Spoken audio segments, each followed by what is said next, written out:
Hi, Fashion Dolls.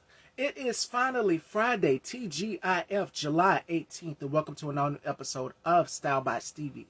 Our very special guest today has been in the game for a little over 25 plus years, and I'm super excited to have him here. He is a vocal coach, he is an acting coach, he is a working actor, and you might have seen him on shows such as Nip Tuck alongside the late Julian McMahon. May God rest his soul. I mean, Dr. Doom, for God's sake. I mean, his legacy will always continue to be here. So rest in peace, Julian McMahon. But let's get into our very special guest today, Fashion Dolls, Jim Braswell. Let's welcome him to the dollhouse here. Let me share this live with him. I hope you all are doing as awesome as I am, feeling as awesome as I am. I am feeling like the queen of rock and roll, Tina Turner, in this dress. If you guys have not seen the dress that I am wearing today, you guys need to go and check it out. I will have all of the looks from this week from each single interview posted so you guys can go and vote for your favorite look of the week. Okay? So I think it was like what? Okay, I'm thinking Monday with Nate and Haley, Tuesday with Justin, Thursday with oh my God, I forgot, Kuka Kai and Dion Collier, and then today with Jim. Next week we have the beautiful Christy Tate. She is joining me, and then my beautiful cousin Sharon McMillan will also be joining me. So I have to get her introduced here to Instagram, and not only just the gram, but using the features on the gram here as well too. So let me go ahead and get my very special guest on here.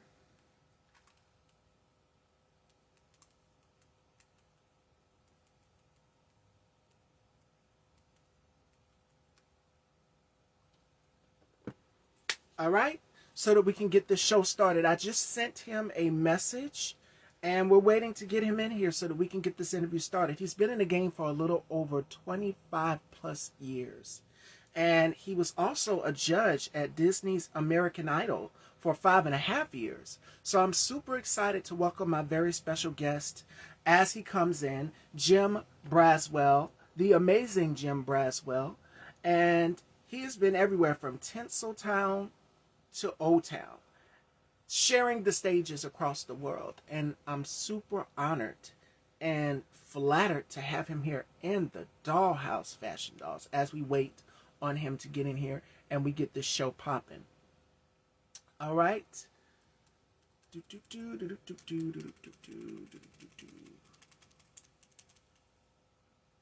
We're waiting on Jim. I told him that I was going to send him the live, and hopefully he should be joining me, and then we can get this interview started.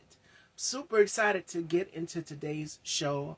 Like I said, next week Christy Tate joins me, and then my cousin Sharon McMillan also joins me. We're going to be talking all things healthcare, nutrition, skincare, beauty. Make sure you guys tune in for that.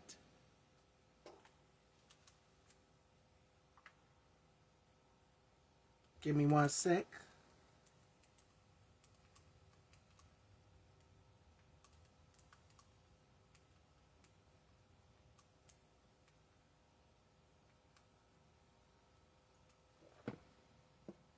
Yes, this is his first time using IG, the Gram, Fashion Dolls.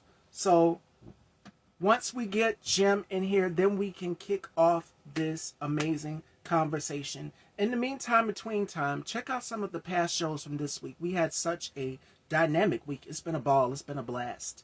And I want you guys to go back and catch up on your replays. If you have not, head on over to Style by Stevie Daytime on YouTube and subscribe. And hit that bell so you'll be notified when new shows and interviews are posted as well. I'm waiting on Jim. I don't know where he is. I just sent him the live. So hopefully he taps in and joins. You don't necessarily have to have a link to join, but you just press the live and come on in.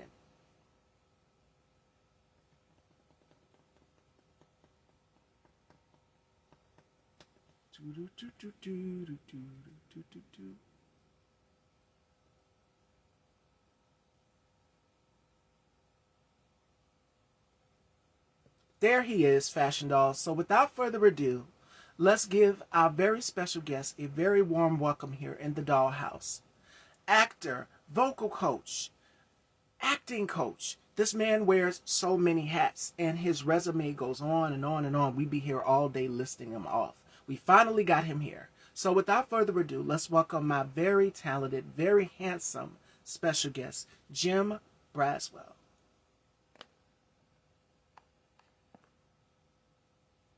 Oh, Jim, make sure you're updated. Are you on your phone or laptop? Make sure that you're updated. Go to your Google Play Store and update and join and then come back because it's not letting me add you up. I have to bring you up and it won't even let me. That invite button when I add you is not highlighted. So make sure that you're updated. This is Jim's first time coming live here on the gram. So Fashion Dolls, bear with us. We're going to get it right. But in the meantime, I'm going to hold it down till Jim comes back. Let me share this live with a couple more people so that we can get them in here. There we go. Boom. So in the meantime, between time, while Jim is update, let me see. Let me see now. Oh, nope. Make sure that you go to Play Store and check to see if the app is updated. And make sure you're on your phone. Let me see. Not yet. I don't see it highlighted. It's supposed to highlight. Go to Google Play Store and make sure that your app is updated. If you're on your laptop, it might not work some of the times, but if you're on your phone, it might just go straight through. So let me try again. And just give me a thumbs up after you've updated, Jim, so I can add you to the live. Ooh, there we go. There we are. Make sure you guys head on over and subscribe to Style by Stevie again. Hit that bell so you'll be notified when new shows and interviews are uploaded to the channel as well. And go on over to the community tab. There's a lot of things on there. Information, facts and things. Because I always try to keep everybody informed on what's going on or what happened on each day. So make sure you guys head on over and check it out. Let me see if Jim is ready. Not yet. Not yet. Jim, go to Play Store and update and see if it's... Okay, there we are. We got him now.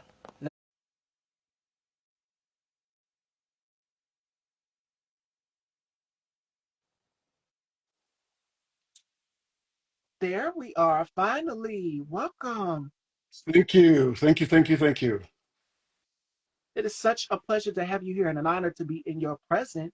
So, before we kick off this interview, how has 2025 been for you so far? Professionally, everything's been absolutely wonderful. I can't complain professionally. A little scared about the shape of the world right now, but professionally, everything has been wonderful. My face just said it all of how I'm feeling about what's going on in the world. But I'm gonna save it for my Girl, colleague's channel tomorrow. oh Oh my my goodness. goodness. But If you don't laugh, you're gonna cry.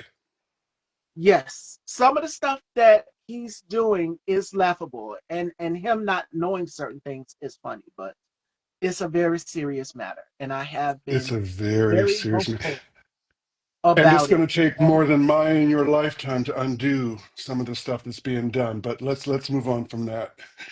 absolutely, yes.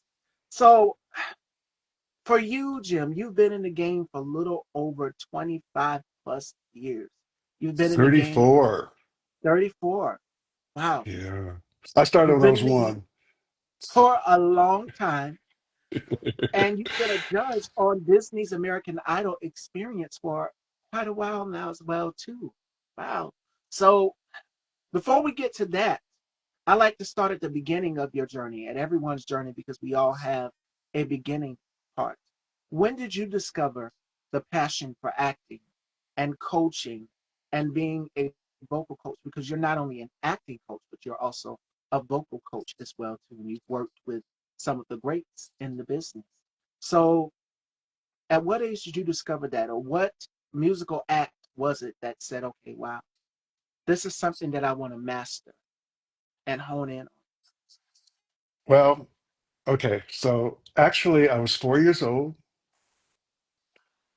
It was Easter Sunday at church, and I had four lines. And my sister had put me up to it, and I like, oh, I don't want to do this.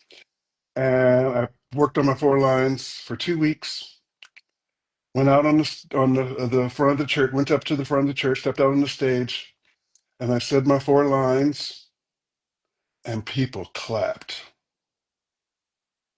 So I'm Really? like, what? I can talk and people will clap? So I said my four lines again, and people clapped again. And I kept saying my four lines until they just dragged me off the stage. That was when you knew it was That was inside when I you at a knew. very young, 4 years I old. knew. 4 years old. Yeah. Now, music. How did music tie in? Because you're not only an acting coach and a actor, you've been on shows such as Nip Tuck, and we just recently lost the late Julian McMahon, Dr. Doom, and he was one of the key lead characters on Nip Tuck. This is Ryan Murphy's show. So we'll get into that a little later. But what musical act was it for you? Or the sound of music, hearing the sound of music at a young age? Who was the very first artist that drew your ear? It would have to be the church choir. Mm, It was a church choir. I would just gotta be. I was a kid, so I wasn't much interested in the preaching. But when the church choir would start singing, and then there was a church right down the street from me, and me and my best friend, we would go and we would just sit in the back of the church and just listen to the church choir. We both wanted to be part of the church choir. And eventually, they let us actually join the choir without joining the church, And we started singing in the church choir, and that was really the beginning of music for me. That and the fact that in my household, there was always music playing. There was just I can hear certain songs now, and it just takes me back to a happy place in my childhood because I remember that song playing in our house. When I was a kid, I remember hearing the Mamas and the Papas and Sly and the Family Stone, and oh, yes. um, yeah. May he And rest then in if I grace. Yes. yes, just a couple weeks ago, and then in the holidays, the music would play and our families would get together. And if Ray Charles's "Nighttime Is the Right Time" started playing, and my grandmother had just enough sip sip, it was a Okay. show. So music's been a part of my life from ever since I can remember. And then fast forward, you were one of the judges on Disney's American Idol Experience, and you've been on there for 5.5 years. We see the new up and coming generation of so many artists. And for you working with artists, being a vocal coach for them, because I've seen you in action, Jim, you are a beast. You do not play no games. And I mean, I believe we need that for artists nowadays because we live now in a day and age where everything has been manufactured by TikTok. We see a lot of artists, their careers blooming and rising. But who was it? It was Coco from SWV. She said, I believe what's missing for artists coming out now, because when she came up at the time, Millie Vanilli, we know the controversy with them. And she said for her girl group, SWB, they literally had to sing live in person, a cappella, for the record label. Mhm, mhm. And they wanted to make sure that every girl in the group could hold the tune, could hold the note, could sing. What That leads me to my first question for you, Jim. Artist development. How key is that for you working with artists and being a vocal coach? How important is that for artists coming up in the game? It's it's very important, but because of TikTok and such, there really isn't. It's not like with SWV and In Vogue and escape, those, I live here in Orlando, where the late Lou Pearlman cultivated boy band groups. Yeah. Backstreet Boys and NSYNC were cultivated here in Orlando, and that doesn't really exist anymore, which is why my inbox is always filled with people singing and auditioning, I can only imagine. singing and auditioning. But everybody wants it yesterday. Everybody wants instant fame. Nobody wants to put in the work for it. Nobody wants to cultivate. No one is grooming anymore. Everybody just jumps right in, and it's more singer of the moment. I don't think we're going to have any more of the long-term careers like the Madonnas and the Mariahs, and I don't. That's not happening anymore. And the Christina Aguileras, who I worked with when she was, oh my gosh, I worked with Christine and Brittany and Justin and all them when they were still Musketeers. That Escape was also in the Musketeer. Rona Bennett, all of them, they were in that club. All Were of they in them that were in. club too? I worked Yes, with all those Rona Bennett, guys. I them didn't make the Invo. association. Ryan Yes, Gosling. yep. Carrie A lot of Carrie them. Russell. Jennifer Love Hewitt was also a part of the Mickey Mouse Club. So I mean, Oh my yeah, gosh! Now that you say that, yes. And I was on a cruise ship in the Western Mediterranean, about 2019. Yeah, because it was before COVID. And one of the performers in the show turned out to be one of the Musketeers, and I went backstage afterwards to see if she remembered me. So it was, yeah. I, I'm seeing the next generation of music artists that are coming out, like the Coco Jones of the world. Of course, SZA, who is already carving out a path for herself. Summer So what? Walker, yeah. Yes, what musical artists that are currently out right now that are drawing your ear, that are saying, and I've seen vocal coaches actually study them perform, study their performances, study everything. Gosh, I'm loving Coco Jones right now. Summer Wow. Walker. Um, my my lean is more towards theater. So have you heard? I mean, have you even heard any of Rachel Ziegler's Evita from Um, London? Madonna did a Vita too. Yes. Uh, but Rachel's her vocals on the London cast of Evita are just beyond, and I'm gonna be doing a thing on TikTok analyzing Audra McDonald's finale in Gypsy, because it's just from a musical point of view, more from an acting point of view, even more so than a musical point of view. It is. Did you see it? Did you see the Tony Awards? I'm gonna say this about Andre McDonald. Golden lady. Golden lady. Oh my And you gosh! can And tell she studied some of the we touched on that yesterday with my guest Dion Collier. We were talking about Beyonce. And y'all know I'm a big Beyonce fan. And I said, you can't tell me, and I'm pretty sure you've seen it, Jim. Her daughter studies her. You cannot say Blue Ivy does not study Beyonce from the walk to the dance moves, everything. All dismiss it if she can hit that note, she'll be right up there with her mom. But I say that to say this Andra McDonald, you can tell she studied from the greats like Debbie Allen, like Felicia Rashad. And we was talking about Felicia Rashad yesterday, and I'm pretty sure you came running into her, Jim. It's a certain regalness about her. Like when she speaks, when she says, just like you, when you are a perfectionist, it is about perfecting the craft. It is about bringing the vision to life.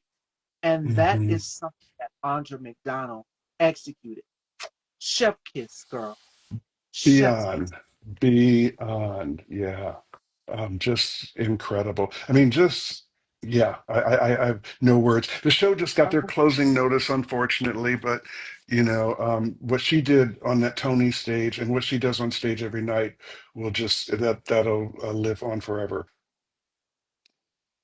If not her, then Latanya Richardson. You can tell these women really, really study and hone into the craft. They're passionate about it and they breathe life. And I tell actors that I sit with a lot of them, just asking them, what does it take for you to get into character? And that was something that I wanted to ask you. And I'm pretty sure you get this as in being an acting coach. From a lot of actors, what can I do to really make the character believable? And there's method acting where the character is able to turn it on and turn it off. And a prime example of that, because he got so deep into the character.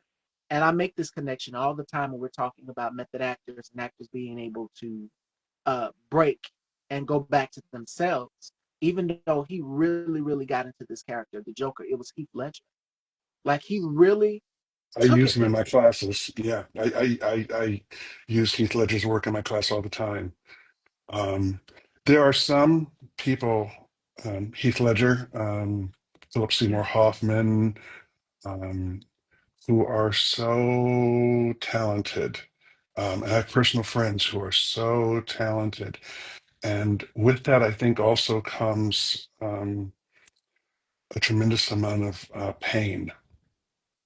I don't think, I think there's so much artistry, and their artistry comes from so much pain sometimes that they can't silence the noise.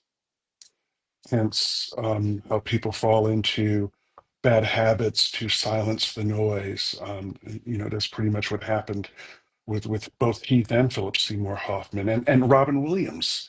I was just about to So say that. much talent, and they don't. I think um, it comes from sometimes such a dark place and such a pathos that it doesn't. Sometimes you can't separate the two. It's difficult So for a I'm lot of happy just actors. being I'm happy just being mediocrely talented. And that you are, you have a list of credits from Angels. Your stage credits range from Angels in America to Godspell. And one of my personal favorites, and we just recently lost him, was Nip Tuck. You were also on that show as well, too. You got to that show with Junior McMahon. What what was it like working with the late Junior McMahon? Um, um, I wish I had talked to you about the nip tuck before you mentioned it. My nip tuck experience, I didn't get to work directly with Julian, unfortunately. I did work with oh,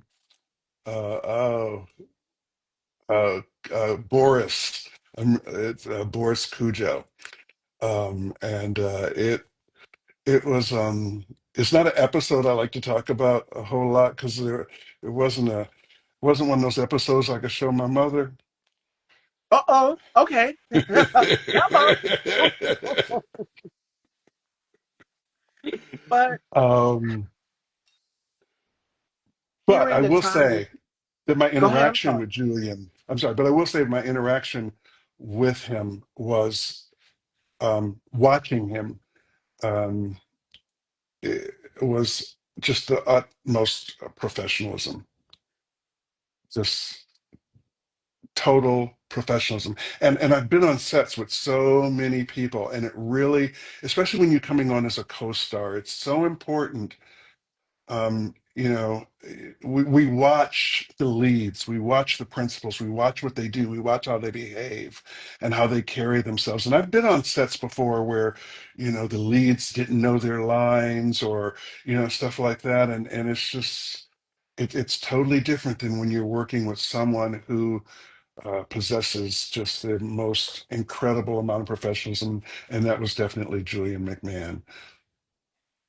And he had a certain aura, a certain charisma about him. It showed on screen and off screen in his interviews as well too. Like Nip Tuck was a hot show, and it was very steamy. Like you said, you couldn't show your mom, but at the same time, watching some of his interviews, and he was doing press for Nip Tuck, you've seen a certain humility about him. You've seen a certain space of vulnerability.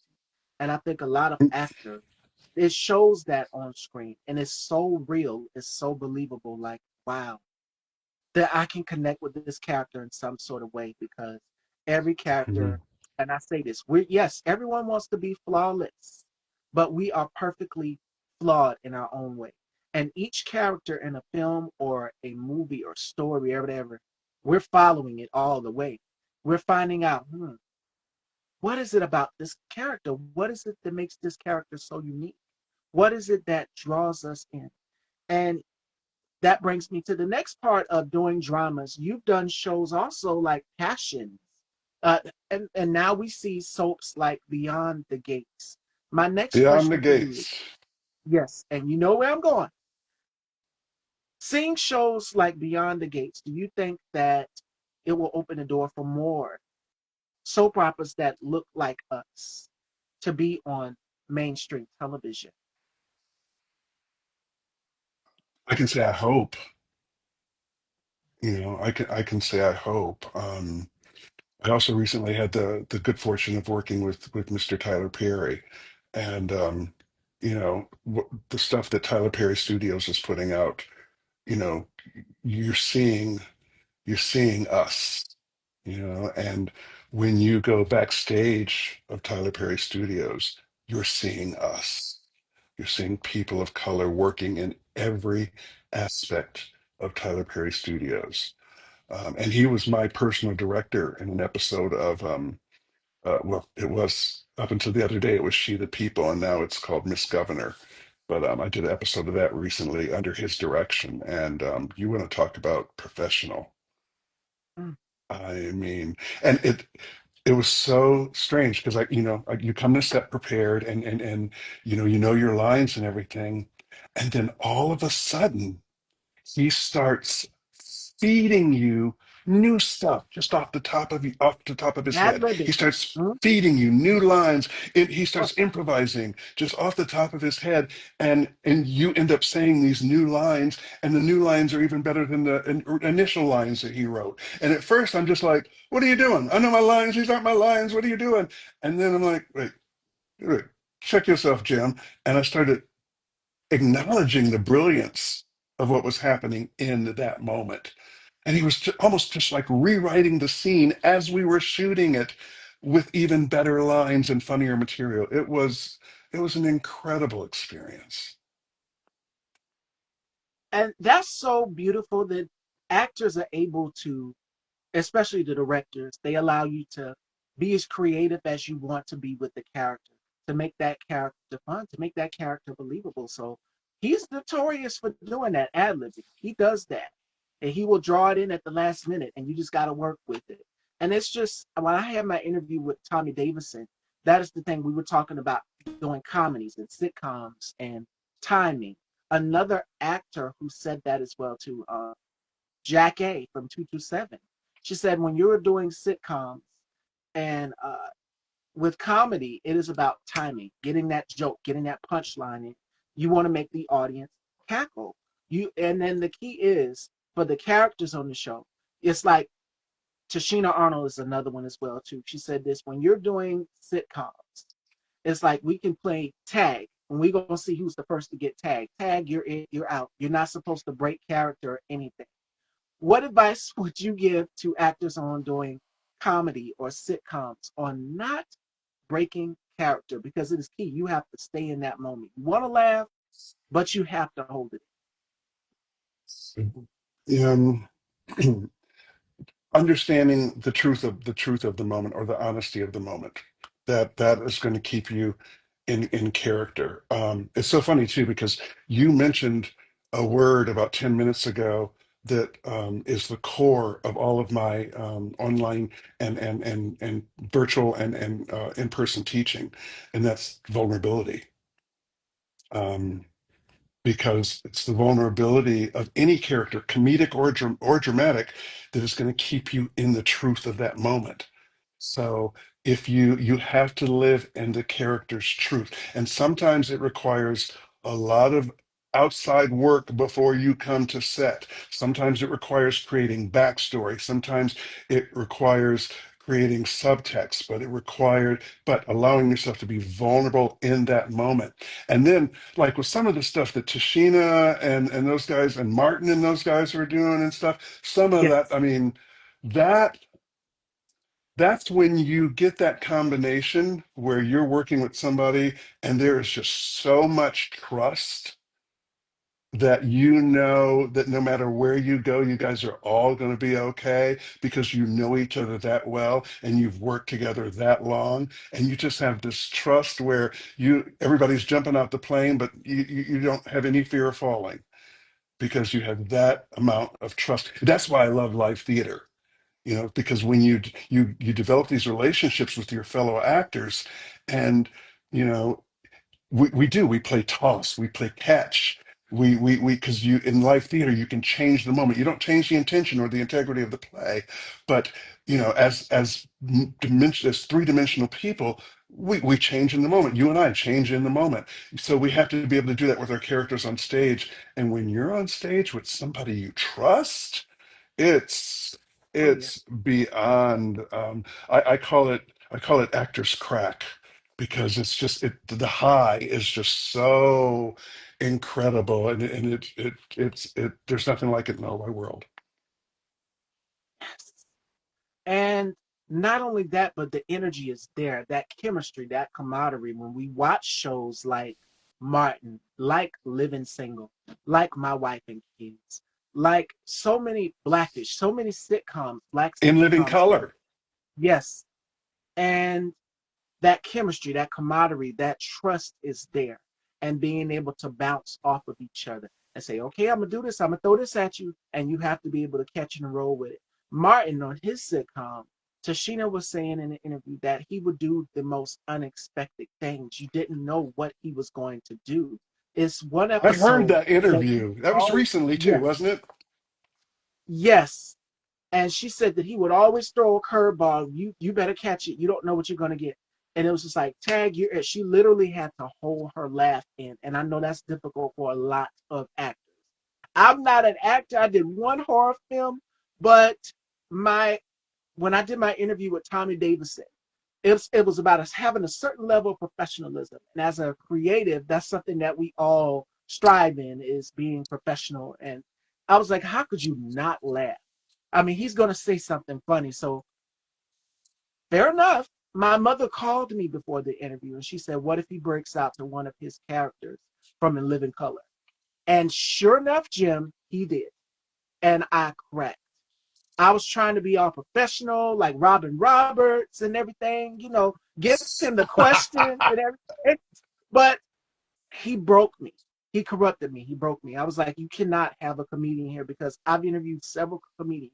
And I was just like, how could you not laugh at the jokes? And that's just like on a sitcom when you're doing a sitcom.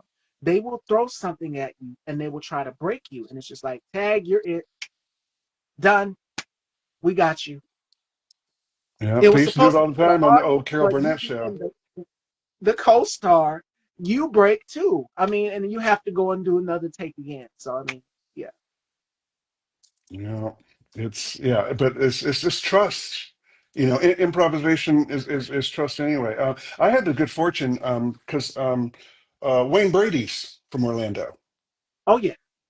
And so, and years and years ago, way before he became Wayne Brady, he was Wayne Brady here in Orlando, and he was another one that was just so gifted, with improvisation. If not him, Wayne Brady, then Jamie Foxx is another one too. They are genius at doing this. From comedy to hosting, they're able to bounce back. And I remember seeing And Wayne Brady when singing. he Both of them are great singers. yes. And the show that did it for me, for Jamie Foxx, it was in Living Color.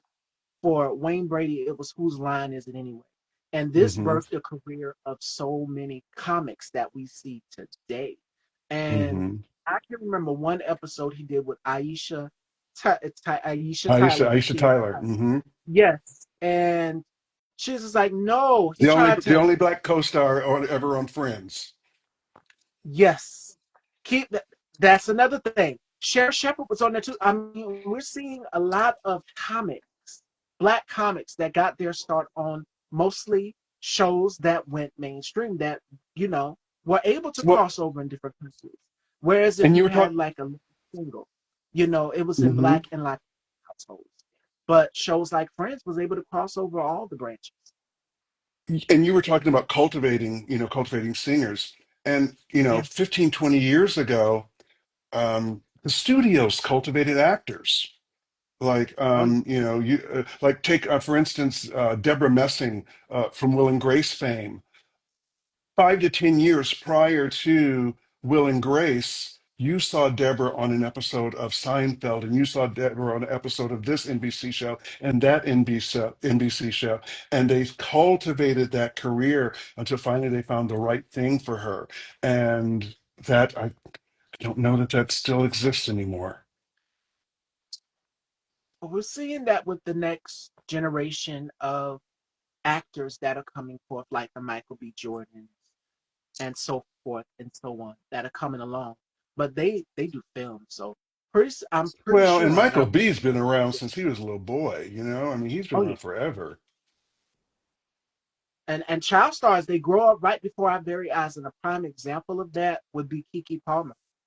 Keke Palmer has resilience. She has stood the test of time. I mean, we've been watching her since she was 12 years old, and Hmm. she's little girl in barbershop, Akilah and the Bee, and now she is just this multi hyphenate mom, Hmm.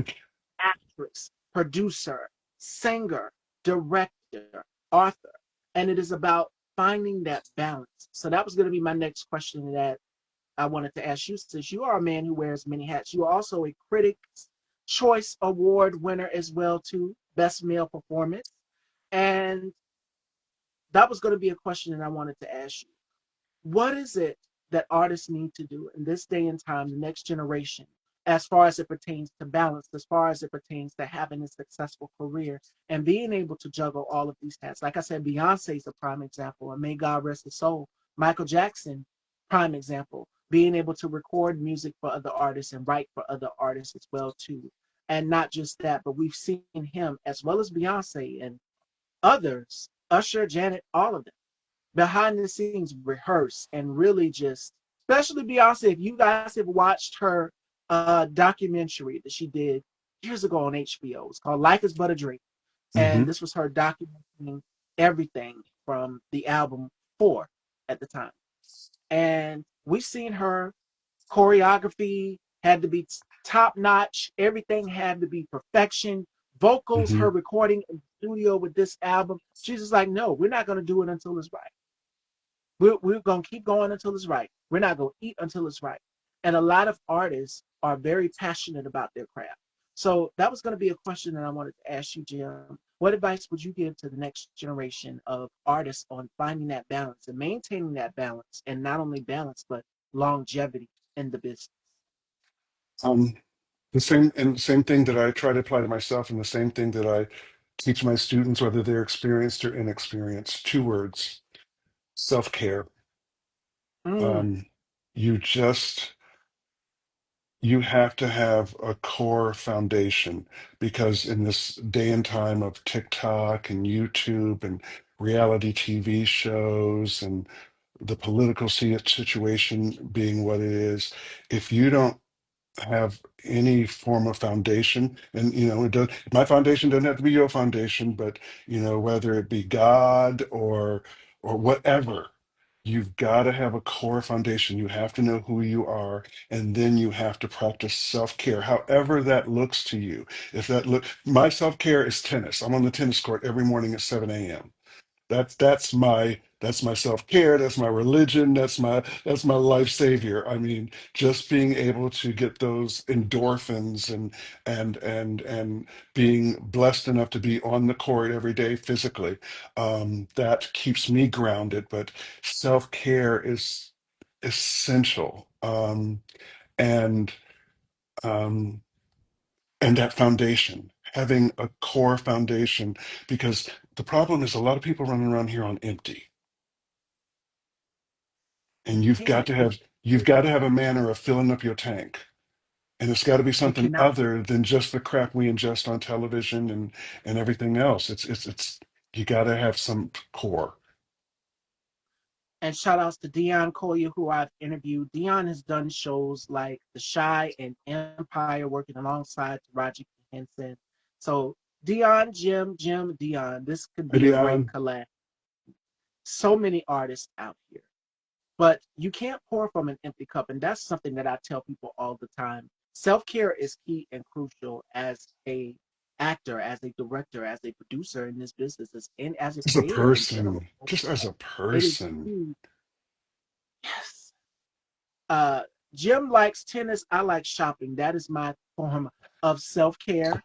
If not that, then I love just taking a moment and spending time with family. That's a form of self care for me as well too. Family and having the ones that structure, that village behind you, build you up and uplift you as well too. Those are key and crucial to me. So I believe that that can help a lot of people out as well too. And I was going to ask you what was going to be some of your forms of self care, but you've already told us tennis. So, what are some Tennis. things? Go ahead, sorry. Well, and I have incredible friends. I have a friend who I have been friends with since I was 4 years old. And we're still in each other's lives, and we talk uh, just about every day. And that keeps me grounded. We keep each other grounded. Um, it's yeah. So my love for my craft, my friendships, my tennis, good food, good wine. Nothing wrong with that. But self-care is just so important. Even if it's just that 5 minutes that you have to steal away and um and meditate or be mindful, you know? Me and Dion, I don't know if Dion is still here. We touched on this yesterday. I love Jackie Harry from 227. One thing she also said as well too was when she was doing the show 227, she would sit in her dressing and she would practice the art of stillness before, and she's continued that on going into any role years later, whether it may be Lisa on Sister, any role that she's done, she says she's learned to practice the art of stillness, and that has stuck with me from me watching her interviews. Before I come on Hmm. and I do, I my rituals are prayer, affirmation. That's first thing in the morning. Before I come Yeah. on, I do a prayer. I have a candle lit. I love a certain smell in the room. Like for me, Hmm. it could be Palo Santo, which is supposed to relax you. Hmm. Lavender, anything that puts me in an element where I can be calm and I can be one and I can be at ease. Those are things that I do. And then when I come on, boom, live and in Boom. color, Yep. happy, rejuvenated. The audience sees it, and even the guests, and they bounce off of that energy. So that's why it's so, how can I say it? It's more so of a safe space. You want people to have a safe Oh, space. Even when you're doing shows or taping as an actor, you have to love the set of Palo Santo. It is so relaxing. Palo Santo and sage. It's supposed to calm you, it's supposed to relax you the same way lavender would. And that is something that I do before I come on. I have a candle lit. I love candles. and people underestimate the power of affirmations. But here's the Oh yeah. truth. What your mouth speaks, your brain accepts as truth.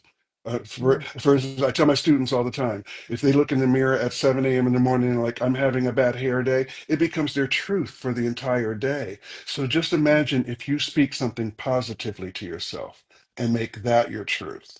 Affirmations are highly, highly underrated. And they get us a long way. The power of manifestation in general is just an overall entity.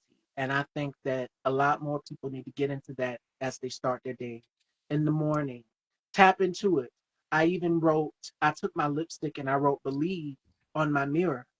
Every Mhm. morning I wake up and I look in that mirror and I say the affirmations to myself. Believe is still there. I haven't erased it. It's still there because I know to believe. I know to one of my affirmations that I say to myself as well too. is your energy is palpable when you walk into a room. Your energy Hmm. is palpable. And I want each and every one of you that are watching this conversation now to take that into effect.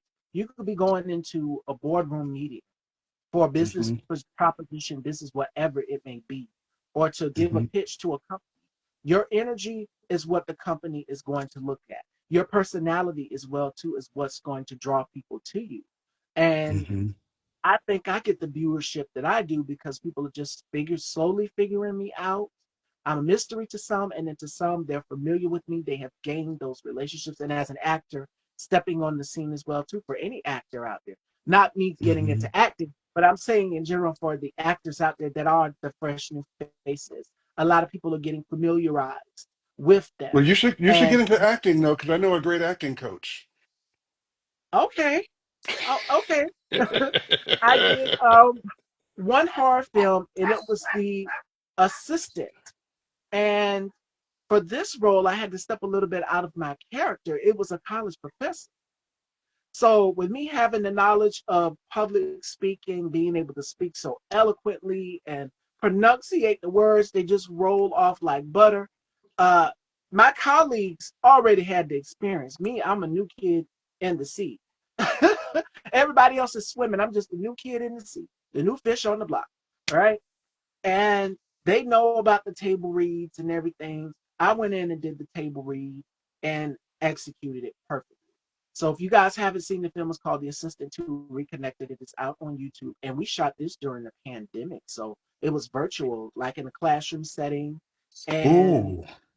I can remember having to remember my lines and perfect it, and the producer and the director telling me, "Go for it. Come on, a little more personality. Give it to me. Give it to me. We know what's in there," and we executed that perfect shot.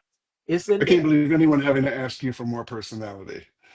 Yes, give us a little bit more. Because I was like, I've never done this before. And then the crazy part about uh, it is I got the role on my birthday. The producer, he offered me the role and he said, "How about you get into some acting?" I said, "I'm not an actor. I'm not an actor. I host this platform, but I'm not an actor." But you never know if you don't test your limits. You never true. know if you don't try. And now that you say that, Jim, I am ready to tap back into it. But the thing is, scheduling, hosting this platform and everything, but it is all about, let me try not to be hypocritical. It's about balance. You got to be able to Hmm. find balance, work in what you can do. And I remember Diana Ross being asked this question. I'm a big Diana Ross fan. I remember her being asked this question in an interview years ago. She said, "Do you think that you can find the balance of being a mother and being an artist?" Someone asked her that question. I can't remember who was interviewing her, asked her that question. She said, "Women have the power to find balance in everything. We can be mothers, we can be big, successful, we can have a career, we can have all of these things. It's just all about balance." And that's what stood with me years later watching Hmm. that interview, is Hmm. having balance. And as a creative, if you want to act or write or direct, go for it. The prime example, the creme de la creme of that, I'm sitting here with him, and that's Jim Braswell. Alongside Jim Braswell on that Mount Rushmore, I would put Denzel Washington. Alongside Jim and Denzel, I would put Latanya Richardson. Alongside Latanya Richardson, I would put Felicia Rashad, because they have Angela Bassett is another I would put on that Mount Rushmore. Viola Davis as well too. They've honed in the craft, and they've studied, and they perfected, and they have done the work. So if I'm going to get into acting, you got to make sure that you study the greats. And that was what Kiki Palmer was saying in one of her interviews. Eddie Murphy was like, come on, we need it." They was doing something together. Eddie Murphy was like, "Come on." And so she said, because a lot of people compare her to Angela Bassett, she said, "Let me tap into my inner Angela." Yes, tap into that inner actor who is inside you. But when the director told me, "Come on, a little bit more personality," because I was nervous. I've never done this before. This is my first time acting in a film. And my colleague, shout outs to Alvin Tittentat, this and that, and you guys can check me out on his panel tomorrow. He saw the film and he said, "You did an outstanding job." I said, "I was nervous. I've never done this before. And this is a new walk in the park for me. I'm so used to having a hosting this platform and hosting. I did radio as well too. I did a style report on there on a radio station where I would give fashion coverage over the radio station. And it's a little bit out of my element for me, but acting is the same thing. You're just showing your face and you have to bring what that director tells you to bring. If they say they want you Hmm. to be more angry, more mad, you have to bring it. If they say they want more passion, you have to bring that. They say a little bit more, go a little bit deeper, go there, go all the way there. And it's just sometimes we, as the actors or the creatives, as the talent or whatever, we ask the director, how far do you want me to go? So we're doing like a fight scene or whatever. I've sat with a lot of actors who've done stunts. I remember the one with Spitfire Brown, Rain from Mortal Kombat. And Jim, when I tell you what he said, blew my mind because he was just like, hey, I'm getting set on fire the next day. Say what now? But he's a stuntman. He's an actor. Hmm. It made Yeah. perfectly sense. It was like a walk in the park for him. It was a breeze. But I said, Hmm. not this girl right here. I'm not getting set on fire. But kudos to him for doing it. I mean, being able to do backflips and punches and spins and then run the risk of injuries. And I hear artists that have done these type of films, action films, and say, hey, I've injured this part of my body, this part, and I had to recover here, but we got the perfect shot. I was like, it's worth it. But that director, that producer, you have to give them what they want. It's go hard or Hmm. go home. Moment of Hmm. truth. Well, and there's too many people out there who are willing to do it, so you better do it, or somebody else is going to do it for you. And Alvin has witnessed him say that. Yes, he did say that in that interview. He said, I'm going to get set on fire right after this. And I said, say what? Like, Hmm. not right here. No, no. But kudos to you. I watched the finished project. But I figured out the way because there's always a method to how they do things on set with actors if they're doing scenes that involve fire. It was Joaquin Phoenix, I think that's his name, and it's Joaquin. the scene.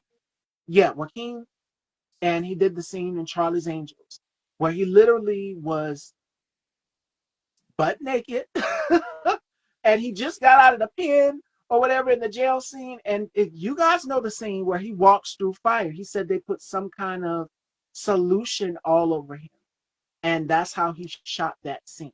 So you Mm. got to know the ins and outs of the business of how directors and producers are able to work. So even as it pertains to jumping out of a window, jumping out of a plane, I know the tips and tricks of that as well too. So you have to know the ins and out of the business, but you can't reveal everything to the audience. But when we see it, it's the finished project, perfection, chef's kiss. So again, Death's yeah, kiss. absolutely. Now you are a Critics' Choice Award winner, Jim. My God. And I always ask my guests this question: what does Mama have to say? What did Mama have to say? About, oh, you mean the award? Yes, for Best Male Um, Performance, the Critics' Choice yeah, Award for male performance. it was an incredible piece, actually. It was called Jefferson and Jupiter, and Yes, I played. It's a real life story. I played Jupiter Evans, who was the real life best friend of Thomas Jefferson, but Jupiter was also Thomas Jefferson's slave, and Jefferson had slaves, but he wanted to end slavery. However, he didn't think that if slavery ended in America, that Black people or people of color could successfully integrate into American society. And as we sit here in 2025, there's probably a lot of truth to that because I don't know if we've really successfully been integrated into society the way we should have Alvin. been. So, that being said, there's this incredible scene, there's this incredible denouement, this moment where Thomas Jefferson says that he thinks the best thing for blacks would be to go back to Africa if they're freed from slavery.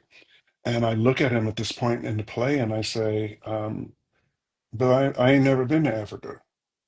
Africa's not my home. How can you love me, tell me you're my friend, yet tell me I have to go somewhere that's not my home? And it was really, it was incredible. It was an incredible piece. Wow. And it's pieces like this that are so prevalent in this time, this climate that we're in, shows like Lovecraft Country, shows like Underground, shows and films like Sinners. I think these are pivotal in what we're going through right now. I made the comparison to V for Vendetta. That's literally what we're living in right now.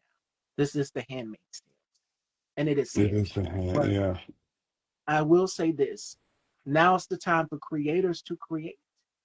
Now's the time for especially Black filmmakers, Black creatives, time for us to tell our stories.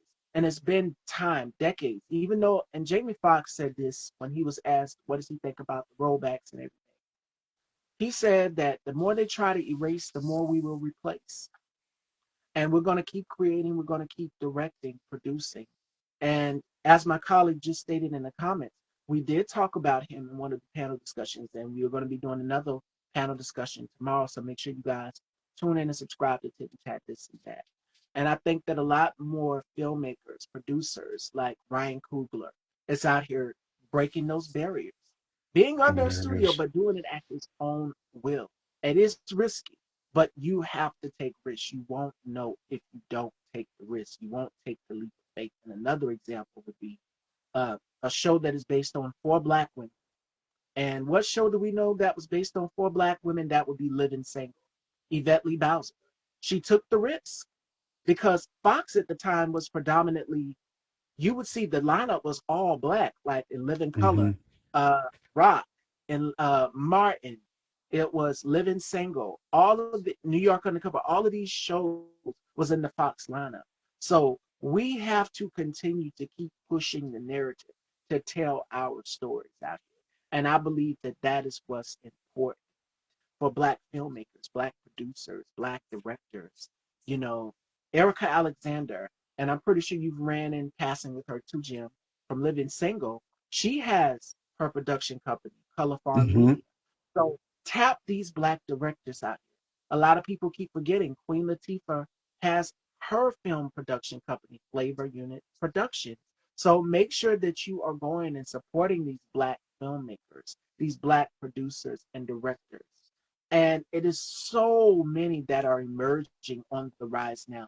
That was something that I wanted to ask you, Joe. What do you think about, uh, as an actor, from an actor standpoint, and as an acting coach, seeing Black filmmakers, Black directors rise up and say, hey, it's time for me to reclaim my lineage? It's incredible. It's. I mean, we need more of it, and um, let's get more Black creativity out there. Let's get more Black directors out there. Let's get more Black actors out there. And I won't try to like go too far off the subject, but while y'all studying all this stuff too, make sure that we can only have that creativity if y'all vote. Alvin, who, I'll save it for a panel tomorrow. I'm gonna behave. Jim told me to behave. I want to take this seatbelt off so bad and unleash because I have been unleashing this entire week on everything that everybody has feeling. But you gotta stay guarded. But I will just say this to anybody, to any person. Now's the time to grab this, grab you some technology. If it's something you want to say, I've seen people shoot films on their iPhone. Get out here, create, start somewhere, write your stories, go back in history, us study your history. And Tell mostly our importantly, history because it is being erased. So tell our oh yeah, history. the, the Smith from the Smiths, she started with the Smithsonian Museum. I say, everybody, get out, get these books if they haven't banned. Well, there, if you want to know where to get banned books from, I got you. Just hit me in my DMs for sure. I got you. Uh, because we need to know these things. They banned some of the greats who were the truth tellers: James Baldwin, Maya Angelou, Nikki Giovanni, uh, Ruby Bridges, who wrote a children's book, Jim, and her book was banned. So I mean, Huh? it's important that we learn these historical greats. Marsha P. Johnson, Sylvia Ramirez. We can't exclude the LGBTQ plus community. Uh, Because Quiet. they're being disappeared too.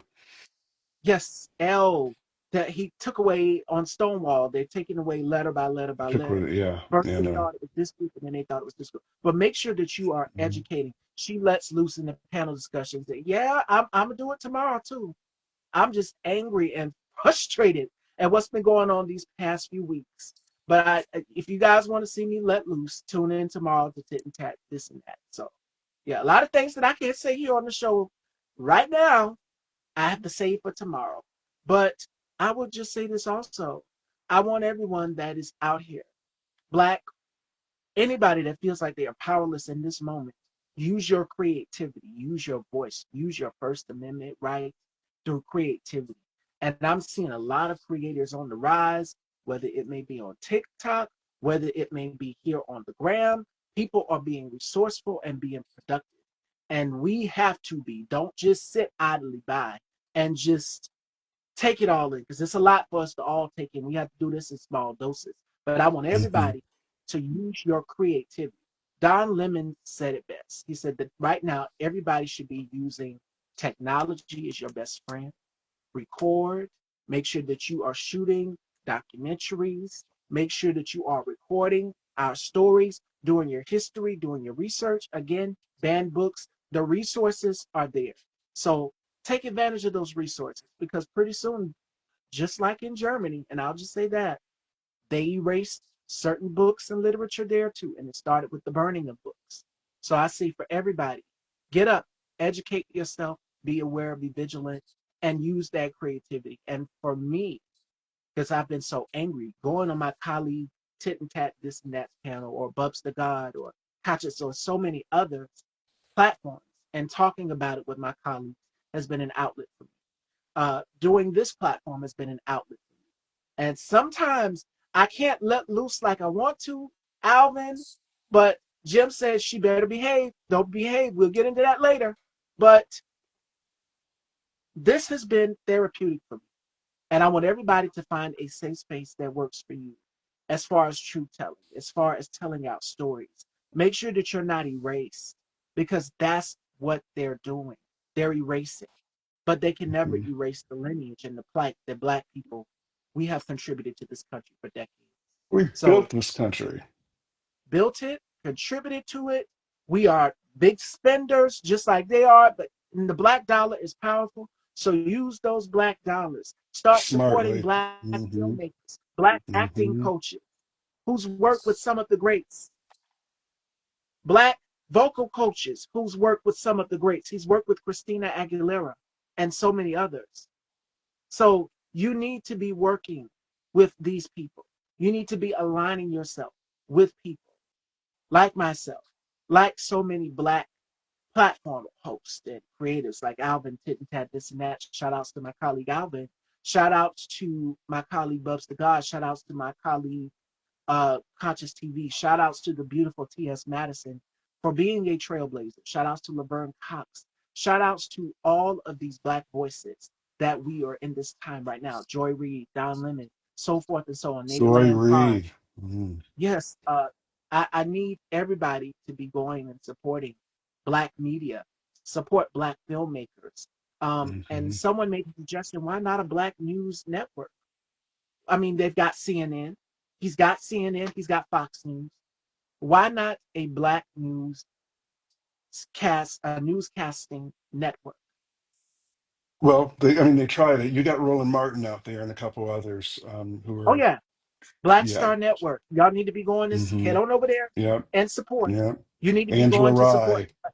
Yep. Yes, Angela Rye, Native, Andrew Gillum, Tiffany D. Cross, Native Land Pie. Yeah, make sure y'all go and check him out. Benjamin D. Dixon, Dr. Rashard Ritchie, Dr. Omi Congo. It's so Hmm. many out here. I could go on and on. We could Ta-Nehisi, hear all. Ta-Nehisi Coates. Yes, Hmm. Katie Fang. Y'all need to be going and supporting Black I love Katie and Fang. BIPOC of color. You need to be supporting Hmm. these outlets. Danielle Yep. Moody is another queer Black woman, openly liberated. You need to be Mary Trump meeting. You need to be going to support her. Beautiful Yep. and educated, just like my guest up under me today. So Thank you need you. to surround yourself with like-minded people. And in Yeah. this time, P.S. Madison, she said something on her platform brilliantly. And shout outs to Maddie if she ever sees this. Because I've had Craig and Chi Chi on the show in the past, but I've never got a chance to sit with Maddie. Maddie, if you ever see this, girl, you were absolutely right. She said this just this week. She said, "This is not the time for Black people to be divided. This is the time for us to use our voices, our Mhm. creativity, our Mhm. knowledge, our craft. We know the real true history of this country, and they can try to erase as much as they want to, but our DNA from our ancestors is deeply ingrained in this country. And it stems all Mhm. the way back to Hattie McDaniel, who was the first African American woman to receive an Academy Award. She was told she had to go through the back door to receive her award. I should have We're received it not in the doing, other room. yeah, in the other She room. had to get in the tent. Hmm. And if you got in the pool, they would drain the pool too. They don't want colors in the pool, Dorothy Dandridge. Hmm. These women have had to fight blood, sweat, and Hmm. tears in their career and their legacy. Eartha Kitt, Ruby Dee. There's so many who have had to crawl so that we could have black creativity like the Holly Berrys, like the Denzels and the Kerry Washingtons and the Viola Hmm. Davises, the Michael B. Jordans of the world. These women literally crawl so that we could have that Hmm. talent. The Kiki Palmers too, we can't forget.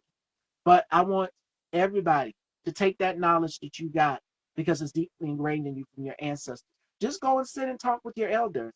I have conversations like this with my grandmother as well too. And my grandmother would tell me stories about how it was for her family having to pick cotton, how it was during that era.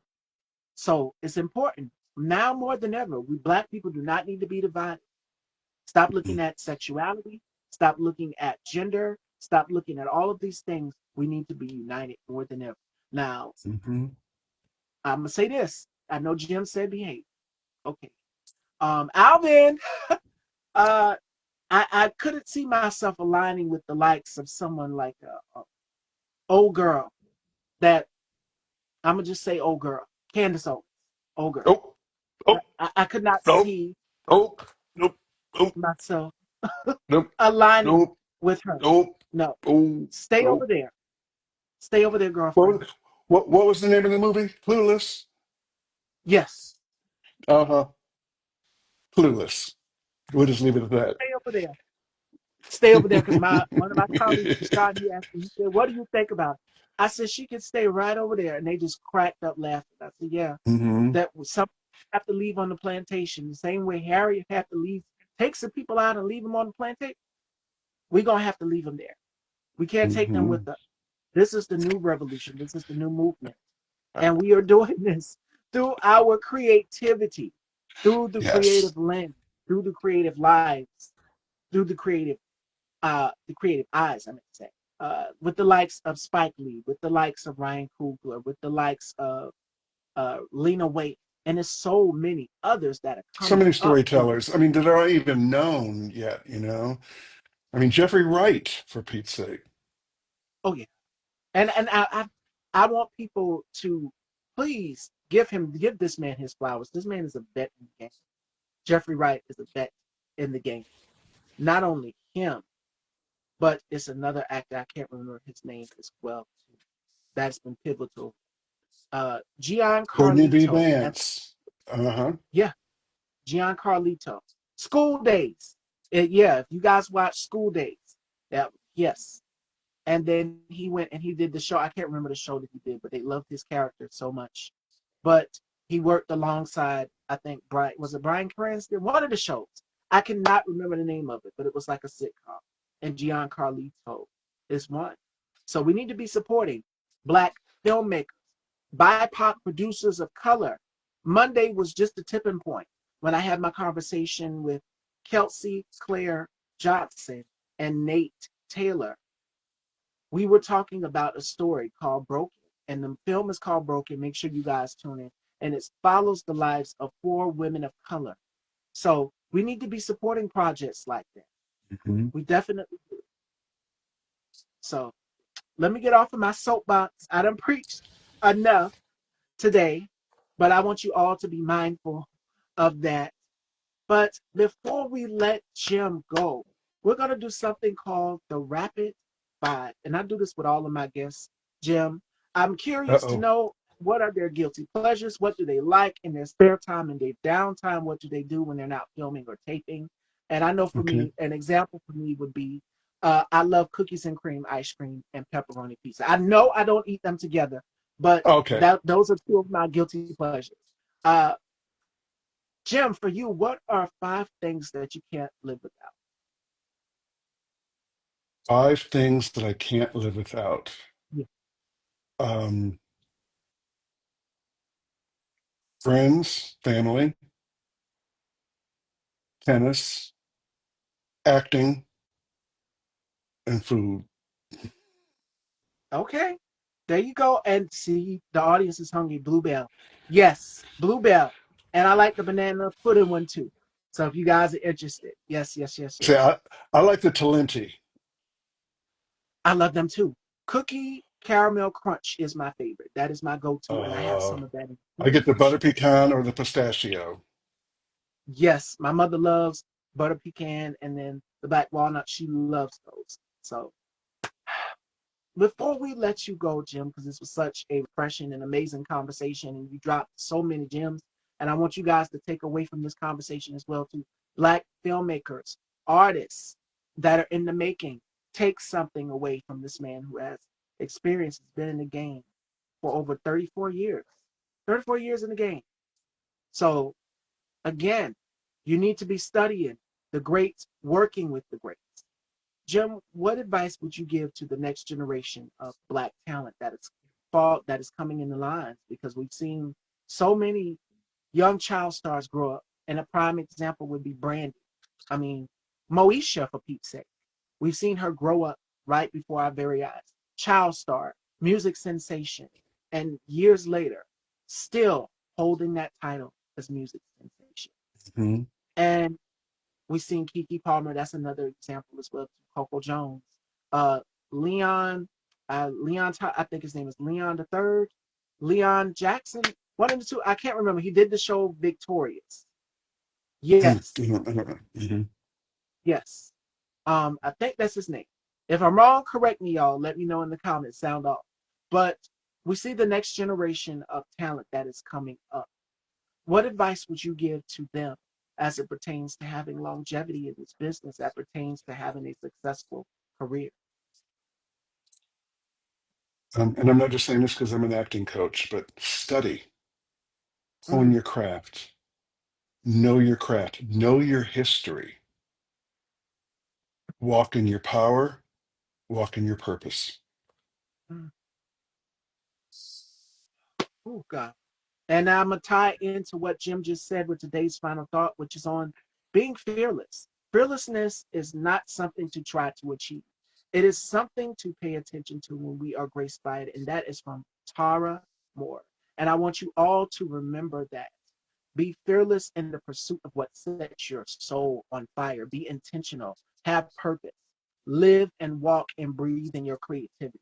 And for the actors out there, when you're going on set, and that producer or that director is saying, we want you to play this role, get into character. And Jim has worked with a lot of actors, said, bring it out, we need more. You are going to have to put on that character's suit literally and become a living, breathing vessel for that character. Bring that character to life. And an example I always use would be Angela Bassett as Tina Turner. What's love got to do? She ate that role up and literally had to train and study Tina Turner. You see the pictures of them out here. It's viral somewhere of Angela and the late Queen of Rock and Roll Tina Turner together on set recording this film. She bodied it, and you could tell it was in her body. She was firm and in shape. Angela still looks snatched. She's still in shape. And I want her to get an Oscar for that role. She did deserve an Oscar for that role. But that just goes to show you that as an actor, you have to be able to train. You have to have perseverance, and you have to do it without fear. And that's something that I wanted to close the show off with today: is live, breathe, and walk in your truth, in your light, and in your talent. So remember that. And Jim, it was such Thank you. an Thank amazing you. time. I had an amazing time. Mwah. and let everyone know where they can follow you and if you have anything next in your chapter.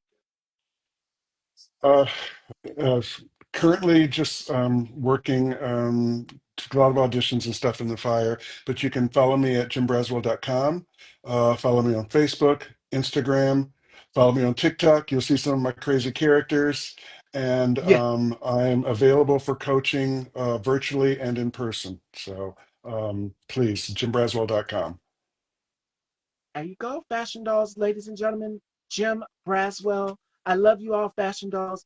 If you guys have not seen the announcement, my cousin Sharon McMillan will be joining me on the show next week. We have Cowboy Kiki and we have the beautiful Christy Tate. My beautiful cousin Sharon McMillan, and we have the beautiful Christy Tate coming on, and then we have Cowboy Kiki. So make sure you guys stay tuned. I will see you all next week and talk to you soon. This will be uploaded to Style by Stevie Daytime. Mwah. On Thank YouTube. you. Head on over, subscribe, and I will see you all there. Talk to you soon.